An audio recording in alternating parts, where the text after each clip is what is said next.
भक्तमाल जी में एक कथा आती है, श्री धन्ना जाट, एक धन्ना जी करके भगवान के भक्त थे, छोटे से थे। घर में संत आए, संत शालिग्राम भगवान की सेवा करते थे।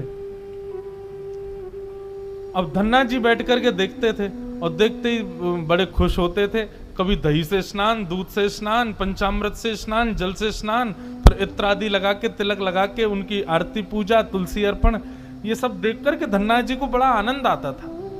अब भले ही खेल के रूप में सही, धन्ना जी को बड़ा मन लगता था उसमें। कुछ दिन बाद संत जाने लगे तो धन्ना जी रोने लगे, बोले कि आप तो चले जाओ लेकिन अपने ठाकुर जी मुझको दे जाओ, उनकी सेवा मैं करूंगा। अब तो इतना रोए, इतना रोए, इतना रोए धन्ना जी कि संत का निकलना मुश्किल हो गया। तो संत ने क्या किया, रात्रि में धन्ना जी सोए तो बाहर से काला काला एक पत्थर ले आए और उस पर ही इत्र आदि लगा के, उसको तिलक विलक लगा के उसको सिंहासन पर बैठा दिया और अपने ठाकुर जी को नीचे बैठा दिया। धन्ना जी सुबह बोले, संत जी आप मत जाओ, छोटे बालक। संत बोले, अच्छा देखो, अंदर आओ मंदिर में। मंदिर में गए तो बोले, देखो वो तो सिंहासन पर ठाकुर जी बैठे और नीचे हमारे ठाकुर जी बैठे, बताओ तुमको कौन से चाहिए। धन्ना जी बोले, मैं तो सिंहासन वाले लूंगा, बड़े वाले ठाकुर जी मेरे। बोले ठीक है, तो उनकी सेवा करो, अब हमको जाने दो। अपने शालिग्राम जी को लेकर के संत चले गए। बंधुओं बात सुनिएगा, बहुत सुंदर कथा है, श्री नाभा गोस्वामी जी भक्तमाल में बताते। अब धन्ना जी उस पत्थर की सेवा करते हैं, असली शालिग्राम तो संत अपने संग ले गए, लेकिन धन्ना जी इतने भाव से सेवा करते थे। महाराज लाल तिलक लगाने के लिए मां ने रोली नहीं दिलाई तो ईंट ले आए, ईंट को घिस करके उसी से लाल लाल रोली बना दी, वही लगाते। भोग धराने के लिए फल तोड़ लाते। मतलब सेवा की व्यवस्था नहीं होती थी तो धन्ना जी कैसे ना कैसे करके करते थे। छोटे से बालक हैं, खेल खेल में सेवा करते थे। बीच में संत किसी और के घर में आए तो धन्ना जी वहां जाके अपनी सब सेवा बताते, मैं ऐसे ऐसे करता हूं। संत बोले, भोग नहीं लगाते अपने ठाकुर जी का। बोले भोग, बोले तुमको भूख लगती है। बोले हाँ, ऐसे ठाकुर जी को भी भोग लगाना चाहिए ना। छोटे बालक को ऐसे ही समझा दिया।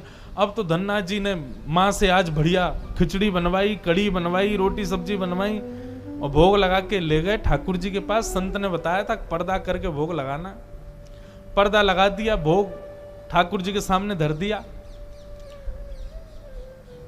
धन्ना जी बार बार पर्दे में से देखें, खा ही नहीं रहे, ठंडा हो जाएगा भोग। ठाकुर जी खा लो जल्दी से, देखो बढ़िया गरम गरम कड़ी लाया हूं और खिचड़ी बनाई, मैया ने घी डाला उस पर, पालो प्रेम से। बहुत देर हो गई, ठाकुर जी नहीं पाए तो धन्ना जी वहीं लेट गए। बोले आप नहीं पाओगे तो मैं भी नहीं पाऊंगा, मैं भी भूखा ही रहूंगा फिर। अब इतना सहज सरल प्रेम धन्ना जी का, भूखे प्यासे धन्ना जी पड़े हैं नीचे, छोटा सा बालक है, ठाकुर जी से देखा नहीं गया। इतने में ही महाराज लेट गए धन्ना जी, उनको चटकारों की आवाज आने लगी। चटकारे, जैसे कोई आदमी को ज्यादा स्वाद आए तो अपनी उंगलियां चाटता है ना, तो जब चट चट आवाज आती है चाटने पर, ऐसे चटकारों की आवाज आई। धन्ना जी बोले, ये चटकारे कहां से आ रहे हैं। जैसे ही पीछे देखा पर्दा खोल करके तो नन्हे से बाल गोपाल प्रकट हो गए हैं और धन्ना जी के सुंदर प्रसाद को स्वीकार कर रहे, पा रहे हैं। असली शालिग्राम नहीं थे धन्ना जी के, पत्थर की सेवा करते थे, लेकिन भाव और विश्वास इतना ठाकुर जी के प्रति, ठाकुर जी प्रकट हो गए। अब धन्ना जी थोड़े बड़े हो गए तो घर की गैयाएं चराने जाते थे और अपने ठाकुर जी को जेब में धर के ले जाते थे। और गैया जब चरती थी तो पेड़ के नीचे बैठ के ठाकुर जी को निकाल लेते और कहते, ठाकुर जी अब कोई ना आए, प्रकट है जाओ। सो ठाकुर जी प्रकट हो जाते, धन्ना जी के साथ खूब लीला करते। एक दिन ठाकुर जी ने धन्ना जी से कहा, आज गाय चराने नहीं जाओगे। बोले आज हमारी बुआ जी आई हैं, घर में बहुत सारे मेहमान आए, आज हम नहीं जाएंगे। तो ठाकुर जी बोले, एक काम कर, गैयान को गांव से बाहर ले जा और मोकू भी बाहर पधराया, तेरी जगह आज गैया मैं चराया आऊंगा। तो यही होने लगा। अब थोड़ी दूर तक धन्ना जी जाते, उसके बाद ठाकुर जी को बाहर निकालते और ठाकुर जी प्रकट हो जाते, गैया चराने ठाकुर जी जाते। आज 11-12 साल हो गए, वो संत आए जिनके शालिग्राम जी की सेवा थी। संत जैसे आए, धन्ना जी ने प्रणाम किया, जय हो मेरे गुरुदेव, गुरु जी के चरणों में प्रणाम। गुरु जी आपने ऐसे ठाकुर जी प्रदान किए, मेरा तो जीवन उत्सव हो गया। अच्छा, कहां है तुम्हारे ठाकुर जी, सेवा पूजा कैसी चल रही, अभी तक कर ही रहे हो? उनको लगी पत्थर है, बचपन में की होगी, अब तो बड़ा हो गया। कहां है तुम्हारे ठाकुर जी? बोले ठाकुर जी अभी नहीं है, ठाकुर जी तो गैया चराने गए। संत बोले मतलब? बोले हाँ, मैं कभी व्यस्त होता हूं तो मैं ठाकुर जी को गैयाओं के संग भेज देता हूं, ठाकुर जी गैया चराने जाते हैं। संत बोले पहले तो छोटा था, अब तो इतना बड़ा हो गया, ये अभी भी बचकानी बातें करता है। अरे लाला ऐसे मत बोला करो। वो नहीं नहीं, सच में ठाकुर जी गैया चराने गए।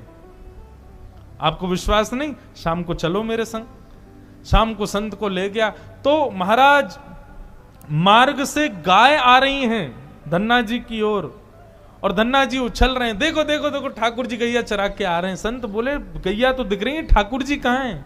बोले अरे बीच में देखिए ना, सांवरे सलोने, ऊंची धोती पहनी है, मोर मुकुट तिरछा सा धारण किया, कानों में कुंडल, कटाक्ष नेत्र, चंदन की सुगंधी से आच्छादित, गायों की खुर से निकलने वाली धूल पसीने से जाके चिपक रही है, कितने सुंदर ठाकुर जी लग रहे हैं।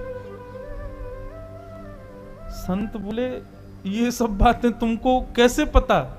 ये भागवत के श्लोक का वर्णन है। वरहा पीड़म नटवर बपुहु कर्णयो कर्णकारम। धन्ना जो रूप तुम वर्णन कर रहे हो ये भागवत में वर्णित है, तुमने सुनी है क्या? बोले नहीं सुनी नहीं, मैं देख रहा हूं सामने। संत पहचान गए, बोले निश्चित धन्ना को ठाकुर जी दिख रहे हैं। संत के नेत्र सजल हो गए। जीवन पर्यंत असली शालिग्राम जी की इतनी नियम से सेवा की, ठाकुर जी कभी प्रकट नहीं हुए। धन्य है धन्ना तेरी भक्ति, तेने सामान्य पत्थर की सेवा से ठाकुर जी को प्रकट कर दिया। ठाकुर जी के संग लीला कर रहा है।